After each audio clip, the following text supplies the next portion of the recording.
바라봄과 언어라는 제목으로 말씀을 좀 전하도록 하겠습니다. 지난 시간에도요, 바라봄에 대해서 설명을 해드렸습니다. 오늘도 바라봄과 함께 우리가 가져야 될 것이 있다면 그것은 바로 우리의 언어, 또 우리의 고백이라는 거지요.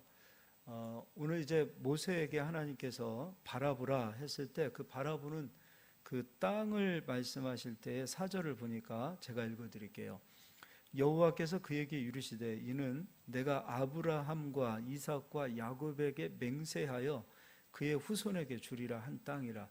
그러니까 하나님께서 모세에게 바라보라 하셨던 그 땅은, 또 앞으로 이스라엘 백성들이 들어가야 할 그 땅은 아브라함과 이삭과 야곱에게 하나님께서 말씀하신 땅이에요. 그러니까 하나님께서 말씀하신 것을 바라보는 거예요. 꼭 가나안 땅만이 아니라 성경은 약속으로 되어져 있지요. 그 약속의 말씀을 바라보는 겁니다. 그 약속의 말씀을 바라볼 때 중요한 것은 누군가는 들어갔고 누군가는 들어가지 못했다는 거죠.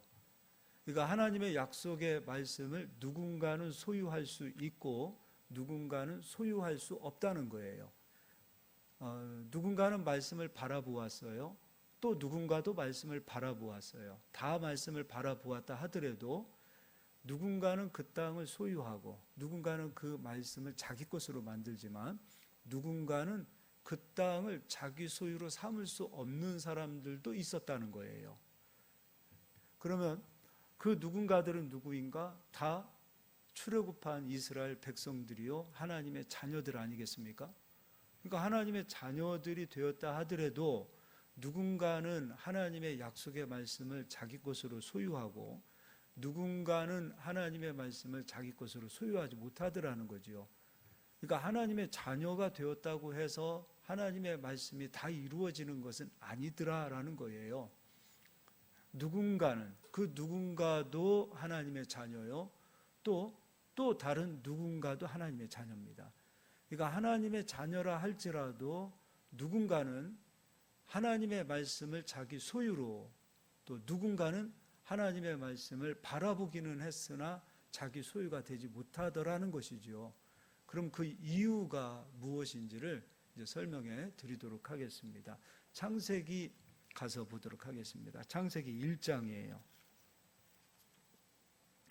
저는 이제 우리 성도님들이 하나님의 말씀을 소유할 수 있는 바라보는 자들이 됐으면 좋겠어요. 소유하셔야 됩니다. 그냥 바라보는 것으로만 끝나서는 안 돼요. 예를 들어서요, 여기 컵에 물이 담겨져 있죠. 여러분도 바라보시지요. 바라보시잖아요. 그런데 이 물을 지금 마시는 사람은 저밖에 없잖아요. 여러분은 바라보신 거예요. 마시지 못한 거하고 똑같은 거죠. 마찬가지로 하나님의 말씀을 다 바라본단 말이에요. 다 들었단 말이에요. 그런데 누군가는 그 말씀을 자기 소유로 삼을 수 있고 누군가는 바라보았으나 소유할 수 없는 거예요. 그름의 떡이라는 말도 있죠. 떡은 먹어야 되는 거거든요. 근데 바라만 보고 저런 떡이 있구나, 여기까지 가서도 안 돼요. 떡을 바라보았으면 먹어야 됩니다. 하나님의 말씀을 떡이라고 그랬잖아요. 말씀을 바라보았다면 그 말씀을 먹어야 됩니다. 내 것으로 소유해야 합니다. 그러기 위해서는 거기에 따른 법칙이 있어요. 그 믿음의 법칙이라는 것이 무엇인지 제가 간단하게 설명해 드릴 건데, 간단하니까 간단하다 생각하지 마시고 정말 심도 깊게 고민하시면서 내가 오늘 이 법칙을 내 삶 가운데 적용하여서 이제는 하나님의 말씀을 바라보는 것으로 끝나는 것이 아니라 그 말씀을 소유하고 나에게 이루어지도록 내가 그 믿음의 법칙대로 살아야지라고 다짐하셨으면 좋겠습니다. 이제 창세기 1장 31절에 하나님께서 천지를 다 만드신 이후에 하나님이 지으신 그 모든 것을 보시니, 바라보셨어요. 하나님께서도 천지 만물을 다 바라보셨어요. 바라보셨어요. 마음으로만 그것을 보시고 마음으로만 그것을 평가하시지 않았어요. 하나님께서는 바라보시고 말씀하셨어요. 어떻게 말씀하셨는가? 보시기에 심히 좋았더라. 그러니까 하나님 보시고 하나님은 말씀하셨어요. 하나님은 바라보셨고 바라보시는 것으로 고개만 끄덕이고 끝난 것이 아니라 말씀하셨어요. 너무 좋다. 너무 좋다. 바라보시고 말씀하셨단 말이에요. 이것이 곧 하나님의 언어입니다. 그러니까 하나님은 보시니 좋았더라. 하나님의 언어예요.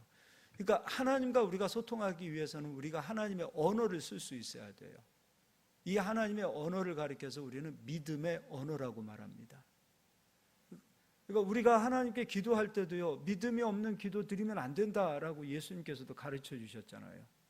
그리고 사도들도 믿음의 기도에 대해서 강조했어요. 왜 믿음의 기도를 강조하는가? 믿음은 하나님과 소통하는 하나님의 언어이기 때문이에요. 하나님과 소통할 수 있는 언어라는 거예요. 그러니까 우리가 예수님을 믿음으로 새 방언을 말한다고 했을 때 그 새 방언의 가장 큰 의미는 믿음의 언어로 회복되어지는 거예요. 물론 언어 방언이 있고 또 천사의 방언이 있다 하더라도 그것보다 더 중요한 것이 바로 믿음의 언어로 바뀌는 거예요. 믿음으로 말하고 믿음으로 고백하고 믿음으로 찬송하고 믿음으로 기도하는 그 믿음의 언어들이 회복되어지는 것을 새 방언이라고 그래요. 그러니까 우리는 바라볼 수 있어야 돼요. 그리고 그 바라본 것을 가리켜서 믿음의 언어로 고백할 수 있어야 돼요. 하나님께서 이스라엘 백성들을 출애굽시킨 이유는 아브라함과 이삭과 야곱에게 약속하신 그 땅을 주시기 위함이라고 말씀하셨어요.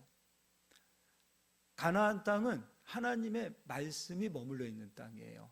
그러니까 하나님께서 아브라함 후손아 너희들의 땅이다라고 하나님께서 말씀하셨기 때문에 그 말씀대로 하나님께서 그 땅을 주시기 위하여 출애굽시켰단 말이에요.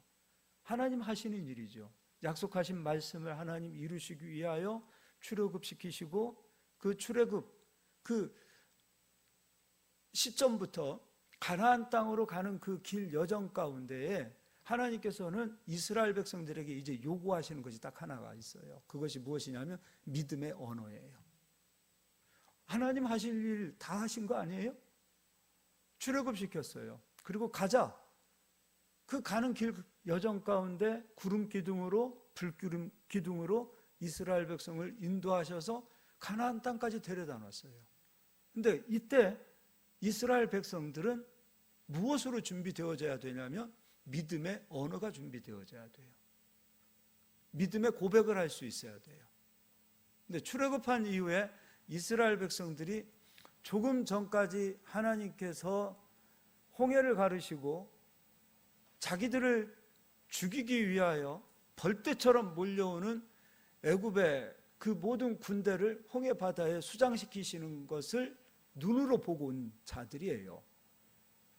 자기들은 구원을 받았고 자기들을 대적하는 자들을 하나님께서 홍해 바다에서 수장시키셨어요. 근데 그걸 눈으로 보고 온 사람들이에요. 그래서 출애굽기 15장에서도 그 감격이 너무 커서 하나님께 고백하고 찬양하고 막 눈물을 흘리면서 기뻐할 줄 몰랐어요.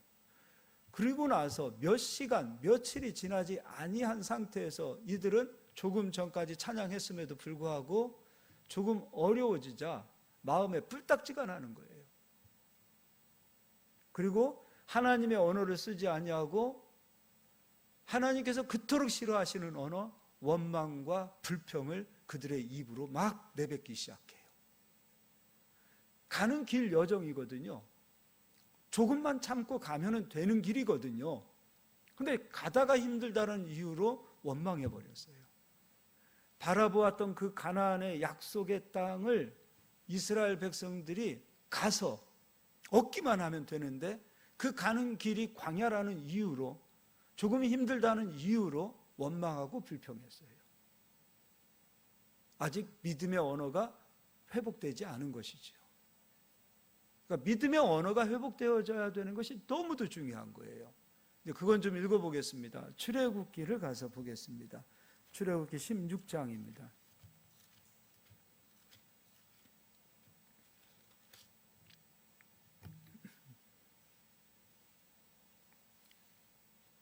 출애굽기 16장 1절 이스라엘 자손의 온 회중이 엘림에서 떠나 엘림과 시내산 사이에 있는 신광야에 이르니 애굽에서 나온 후 둘째 달 15일이라.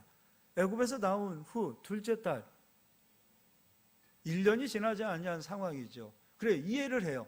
아직 나온 지 얼마 안 됐으니까, 믿음의 언어가 회복되지 못했으니까 그럴 수 있다. 근데 생각해 보면 둘째 달 15일이라는 것은 애굽에서 10가지 재앙을 하나님께서 일으키셨고 홍해바다를 건너온 사건이 둘째 달 15일이면 석 달도 지나지 않았다는 거예요. 근데 하나님의 이 크고 위대하신 사건을 벌써 다 잊어버렸어요. 앞으로 기대하고 앞으로 정말 설레임으로 하나님께서 어떻게 역사하실까, 그것은 믿어지지 아니한 상황에 지금 단지 힘들다는 이유로 이제 원망하기 시작해요. 그걸 읽어보겠습니다. 2절입니다. 이스라엘 자손 온 회중이 그 광야에서 모세와 아론을 원망하죠. 근데 중요한 것은 하나님 원망합니까? 지도자 원망합니까? 지도자 원망하죠. 힘들고 어려우면 누구 제일 원망해요? 부모님 원망하잖아요. 지도자 원망하잖아요. 교회도 똑같지 않나 싶어요.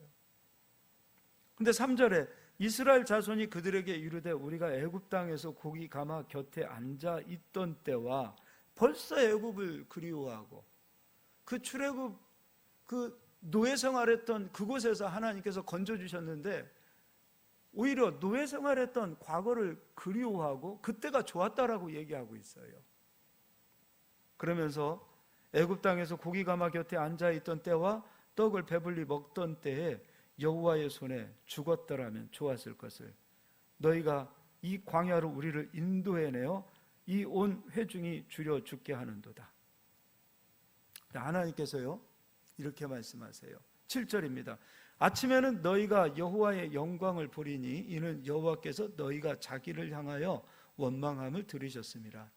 우리가 누구이기에 너희가 우리에게 대하여 원망하느냐. 모세가 또 이르되 여호와께서 저녁에는 너희에게 고기를 주어 먹이시고 아침에는 떡으로 배불리시리니 이는 여호와께서 자기를 향하여 너희가 원망하는 그 말을 들으셨습니다. 지도자를 향하여 원망하죠. 지도자는 속이 상하겠죠. 속이 상하겠죠. 그러나 중요한 것은 그 원망의 소리는 하나님이 들으셔요. 원망하는 그 말을 들으셨습니다. 우리가 누구냐?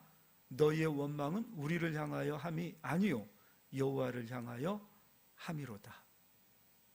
모세가 또 아론에게 이르되 이스라엘 자손의 온 회중에게 말하기를 여호와께 가까이 나오라.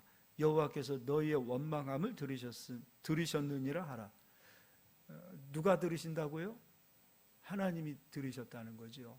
믿음의 고백도 하나님 들으시지요. 원망하는 소리도 하나님 들으시더라고요. 아직 믿음의 언어가 회복되지 못했어요. 이제 17장도 가서 볼게요. 이번에는 르비딤의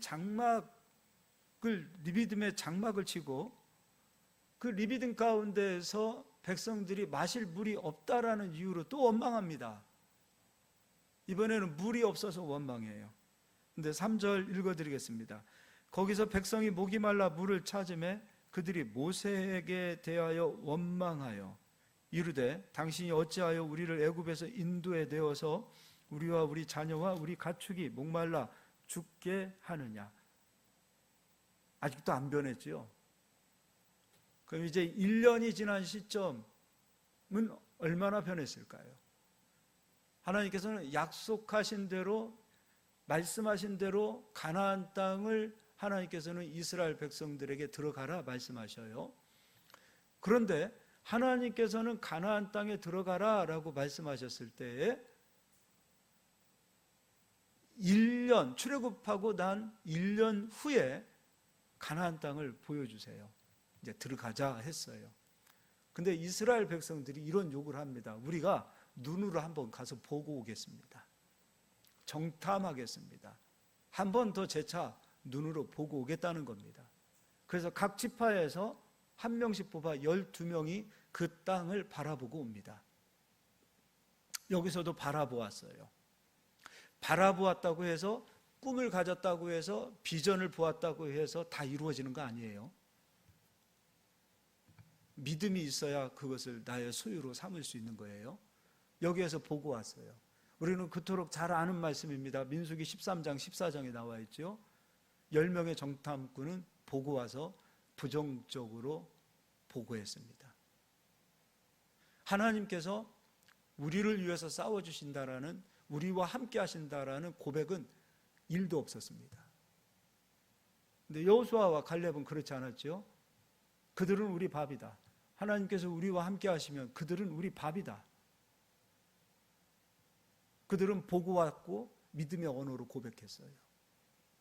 나머지 10명은 보았고 믿음이 없는 현실을 고백했어요. 그리고 현실이지만 실상은 사실이었습니다. 사실을 고백하고 온 거예요. 눈에 보이는 사실적인 이야기를 근거해서 말한 거예요. 근데 사실적인 이야기를 근거해서 말했는데 그 속에는 믿음이 1도 없었습니다. 하나님에 대한 고백도 없었고 하나님께서 일하실 것이라는 믿음의 선포도 없었습니다. 사실을 말했어요. 현실을 말했어요. 사실과 현실은 언제나 우리에게 부정한 것을 가져옵니다. 그리고 부정적인 생각을 우리에게 세뇌시킵니다. 그래서 믿음으로 깨어있는 것이 그토록 중요합니다. 믿음으로 기도하고 믿음으로 하나님을 바라보는 것이 그만큼 중요한 거예요. 육신의 생각은 언제나 우리에게 부정적인 걸 가져와요. 할 수 없다, 안 된다, 그런 부정적인 보고만 가져오는 것이 육신의 생각입니다. 그때 마찬가지죠. 10명 정탐꾼의 이야기를 들은 이스라엘 백성들 밤새도록 원망했어요. 지금 1년 동안 하나님께서 그들을 훈련시켰다라고 생각했고 하나님께서는 생각하신 대로, 그래 약속하신 대로 가나안 땅 들어가자 했을 때 이들은 믿음이 훈련되어져 있지 않았고 믿음의 언어를 고백하지 않음으로 인하여 이들은 가나안에 들어가지 못합니다. 엄청난 차이죠. 하나님의 백성이라고 해서 다 들어가는 줄 알았더니 다 못 들어가더라. 하나님의 백성이라고 해서 다 소유할 줄 알았는데 다 소유하지 못하더라. 아브라함과 함께 복을 받는다라고 분명히 갈라디아서에서 말씀해 놓고 있는데 예수님을 믿는 모든 하나님의 사람들이 아브라함처럼 다 복을 받지 못하더라. 복을 받는 사람들을 보았더니 오늘 말씀하신 대로 그들의 언어가 변해야 되더라. 그들의 생각과 그들의 마음이 언어를 통해서 나오는 거예요. 이 언어는 그만큼 중요한 거예요. 그것도 되지 않으면, 내 생각이 아직도 부정적이고 내 생각이 아직도 믿음이 없다면 차라리 입술을 다물어야 돼요. 그건 할 수 있잖아요. 함구하면 되는 거예요. 그리고 하나님 앞에 와서 기도하면 되는 거예요. 그런데 내 부정적인 생각, 현실적인 생각, 그리고 눈에 보이는 감정, 내 기분, 그것을 제어하지 못하고 입술로 말하기 시작할 때에 하나님께서는 너희들은 나를 멸시하는 사람이다 라고 말씀하고 있어요.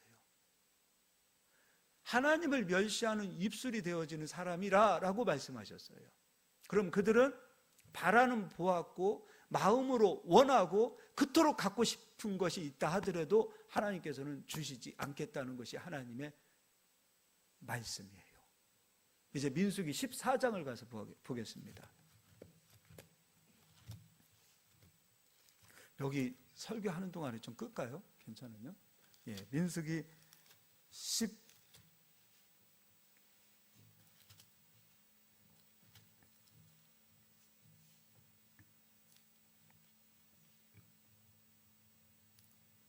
그렇게 춥진 않죠.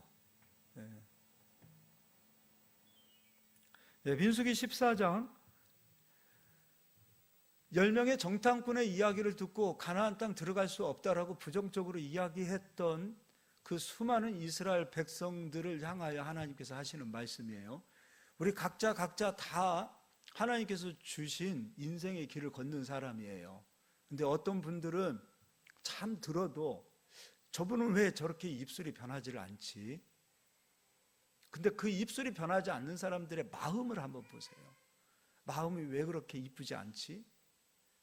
저분들의 생각은 왜 그렇게 부정적이지? 근데 보자고요. 복 받는 사람이 없어요.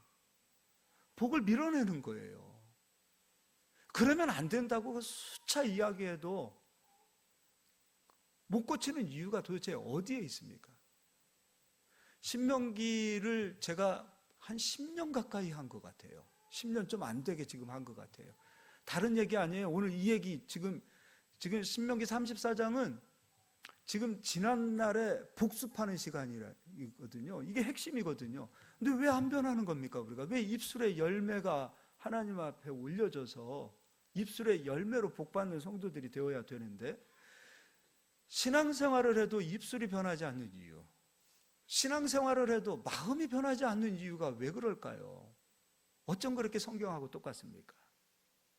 똑같이 출애굽했고 똑같이 하나님의 은혜를 받았음에도, 똑같이 바라보았음에도 불구하고 누군가는 변하지 않는 입술, 누군가는 변하여 믿음으로 고백하는 자들의 입술. 어쩜 구약 성경에 있는 성경이 지금 이 시대에도 똑같은지 모르겠다 이거예요. 정말 우리는 인생의 길을 걸어가는 동안에 있어서 입술이 변하지 않으면, 그것 때문이라도 변하지 않는다, 그럼 그때 금식 좀 하세요.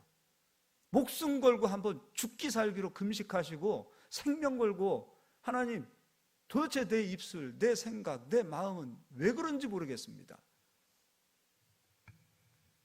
그때는 굶어보자고요. 그때는 금식 좀 해보자고요. 변하지 않으면. 이렇게 사느니 차라리 하나님 나 죽겠습니다 하고 금식하다 죽으면 순교라도 하잖아요. 그렇지 않아요? 대답이 없습니까? 목사님이 금식하지 마라 그러니까, 아니 그럴 때는 금식 좀 하세요. 목숨 걸고 금식하세요. 목숨 걸고. 이 모양 이 꼴로 하나님, 내가 하나님 영광 가리고 사느니 차라리 죽겠습니다 하고 죽자고요.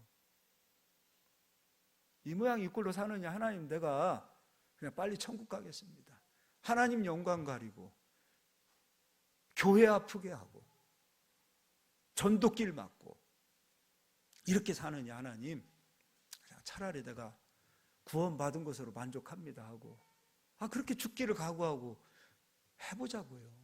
근데 그런 의지와 그런 마음이 없는 거예요. 내가 금식하라는 얘기가 아니라 그런 마음, 죽기 살기의 그 각오를 가지고 입술을 변화시키는 일을 해야 된다는 말이에요. 이게 변하지 않으면 가정도 불행해요. 이게 변하지 않으면 인생 자체가 불행해지는 거예요. 누구에게 원망하고 누구에게 불평해요? 집에 가면은 아내에게 불평하고 남편에게 불평하고, 부모는 자식 탓하고 자식은 부모 탓하거든요. 교회 오면 목사님 탓하고 형제 탓하고 장로님 탓하고 권사님 탓하고 집사님 탓하거든요. 더 나아가면 온통 세상 탓하고. 예수 믿는 사람들이 그러면 안 되잖아요. 변해야지요. 변하려고 몸부림쳐야지요. 싸워야지요. 힘써야지요.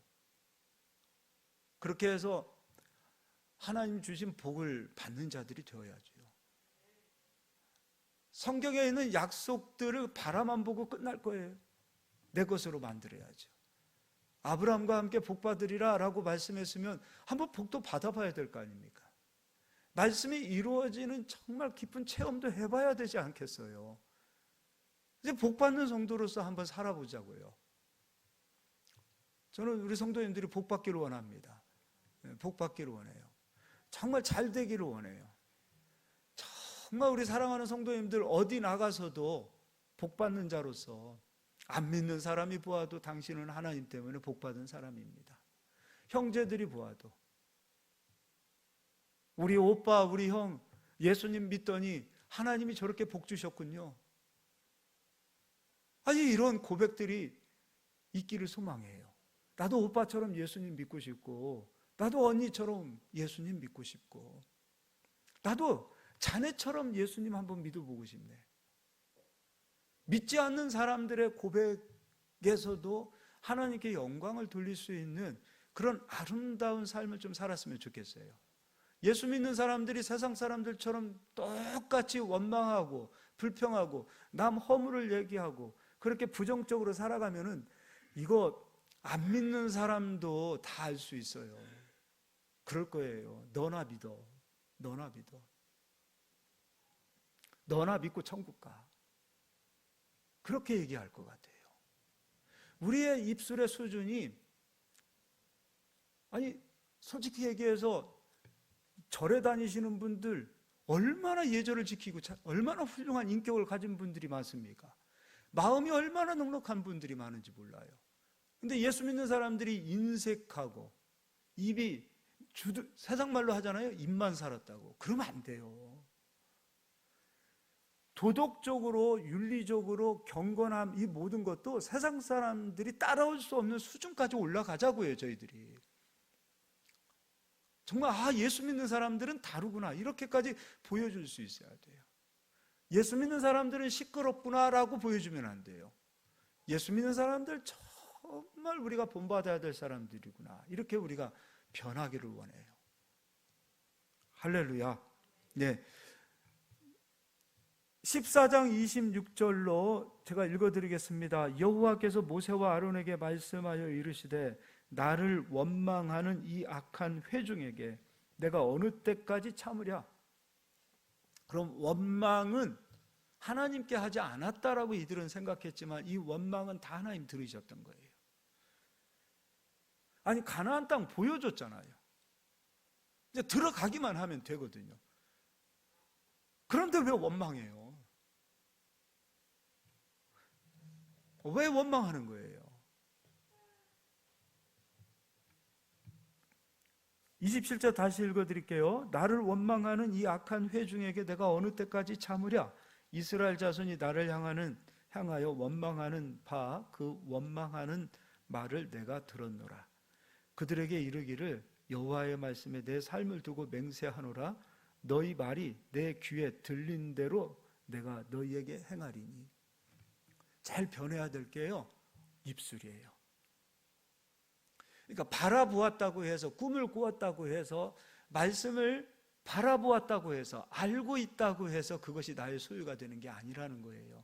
우리가 할 일이 있어요. 하나님이 말씀하셨으면 그 말씀을 바라보고 믿음의 고백을 하세요. 가는 길이 힘들고 어렵고 고단하다 하더라도 원망하지 마시고 그 속에서도 감사합니다. 하나님, 가는 길 가운데 길을 막아주시기도 하시고 고난을 만나기도 하게 하시고 어려운 사람들 만나서 시험도 받게 하시고, 하나님 제가 부족하니 또 나를 깨트리기 위해서 이러한 광야길을 걷게 하시니 감사합니다. 장사가 안 될 때도 감사하세요. 장사가 잘 될 때도 감사하시고요. 나를 아프게 하는 사람들을 만나도 감사하시고요. 그때 비록 힘들고 어렵고 속이 상하더라도 입술로는 내가 얼마나 부족했으면, 내가 얼마나 깎이지 않았으면 하나님께서 이제 나를 저 사람들을 통해서 또 깎아주시는구나. 내가 얼마나 교만했으면 나를 또 낮춰주시려고 하나님께서 이렇게 역사하시는구나. 하나님 감사합니다.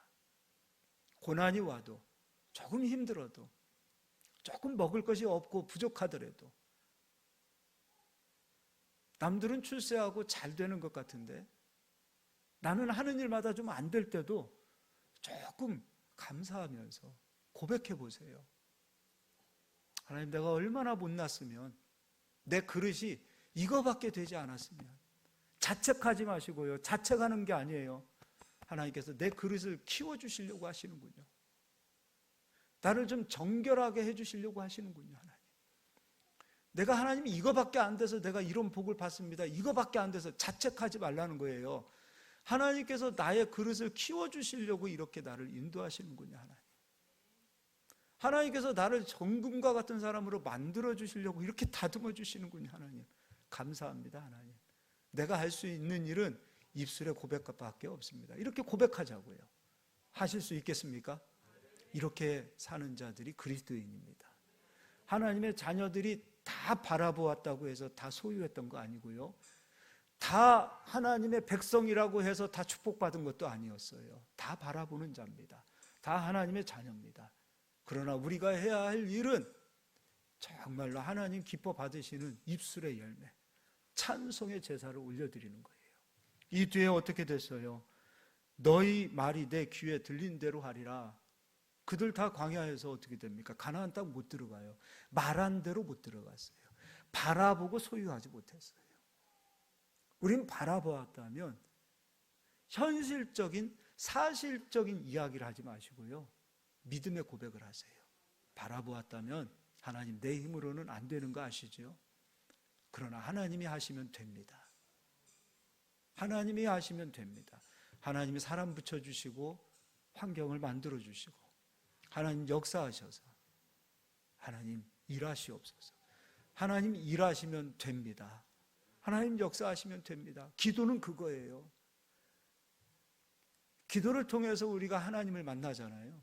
근데 하나님을 알면 알수록, 기도를 통해서 그리스도를 만나면 만날수록 나는 정말 자꾸 초라해요. 내 힘으로 할 수 있었다고 생각했던 것들이 산산이 부서지는 게 기도더라고요.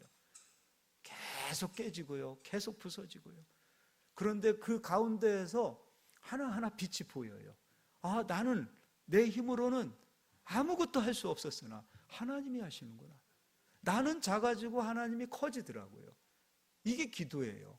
아, 나는 이거밖에 안 되는데. 맞아요, 난 이거밖에 안 되는 사람이에요. 근데 그걸로 끝나지가 않아요. 기도는 하나님이 보이기 시작하는 거예요. 하나님의 크기가 보이기 시작하는 거예요. 내가 크고 하나님이 작아지면 안 돼요. 오늘 민수기 13장에 있었던 사람들은 다 자기가 크고 하나님이 작았던 사람들이에요. 왜 원망해요? 자기는 크고 하나님이 작은 거예요. 왜 불평해요? 자기는 크고 하나님은 초라한 거예요. 그렇지 않아요. 나는 작아지고 하나님이 커져야 돼요. 나는 한없이 초라해지고 한없이 미약하고 한없이 먼지 같은 존재라는 것을 스스로 알아야 되고, 그리고 하나님의 크기는 상상을 초월할 수 없을 만큼 우주를 창조하셨고 우리를 만드셨고 지금 역사 가운데서도 하나님이 일하고 계심을 보시자 이거예요. 하나님의 크기가 우리를 만들어냅니다. 그런 은혜가 있기를 예수의 이름으로 축원합니다. 이제 히브리서 13장 15절을 가서 보도록 하겠습니다.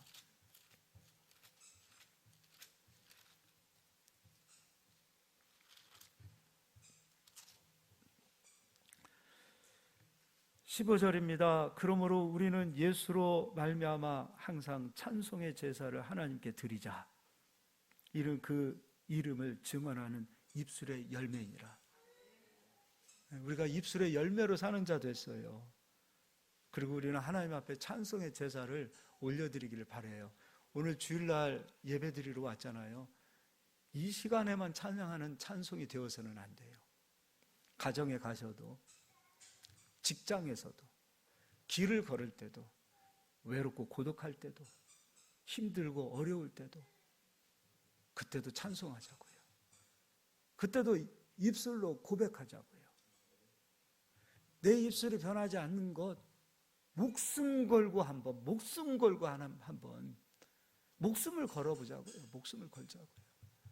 부끄러운 거잖아요. 사실 정말 부끄러운 거예요. 신앙생활을 그토록 오래 했어도 입술이 변하지 않은 그 입술은 하나님 앞에서도 사람 앞에서도 교회 앞에서도 부끄러운 거예요. 왜 부끄러움을 모르냐 이거예요. 부끄러움을 알아야지요. 그것이 얼마나 부끄러운 일인지를 스스로 알아야지요. 알아야지요. 말씀이 거울이라 그랬잖아요. 거울은 보고 잊어버리면 안 돼요. 거울은 바라보고 내 얼굴에 이것이 묻었구나, 내 머리가 흐트러졌구나, 내 옷이 잘못 입혀졌구나, 바로 입고 고치고 닦고 정결하게 깨끗하게 성결하게 고쳐내는 곳이 거울이에요. 근데 보고서 잊어버리면 안 돼요. 아, 내 얼굴에 뭐가 묻었네 하고 잊어버리면 안 돼요. 부끄러운 것을 고치는 게 거울이듯이 하나님의 말씀이 거울이라 그랬어요. 우리 입술이 변하지 않는 건 원망하고 불평하고 시기하고 남 이야기하고 그거 부끄러운 거예요. 사투리 좀 쓸게요. 정말 추접스러운 거예요. 근데 몰라요. 재밌다고 생각해요. 그건 옛사람들이 하던 일들이에요. 모여서 재밌게 깔깔깔깔거리는 게 아니에요. 정말 부끄러운 일들이에요. 그러면 안 돼요. 편안한 사람일수록 내가 이 사람에게 내 속 얘기 다 해야지 하고서 부정적인 얘기하고 남 얘기하고 흉보고 그러지 마세요. 편한 사람일수록 더 힘써서 예의를 갖추고 하나님을 너무 편하게 생각하지 마세요. 모든 만물 가운데 다 듣고 계시는 하나님이세요. 그분이 내 입술의 고백을 들으십니다. 이제는 우리가 이게 되어진 이후에 선포를 해야 돼요. 이게 되어지지 않은 상태에서 선포를 하면 다 울리는 꽹과리예요. 이거 고치시기를 예수의 이름으로 축원하고요. 다음 주에는 선포에 대해서 설명해 드리겠습니다. 우리 옆 사람 인사하겠습니다. 좋은 입술 가집시다. 예, 한 번 더 이렇게 고백할까요? 축복하는 입술 가집시다. 네, 그런 입술 되기를 소망합니다. 예, 기도하겠습니다.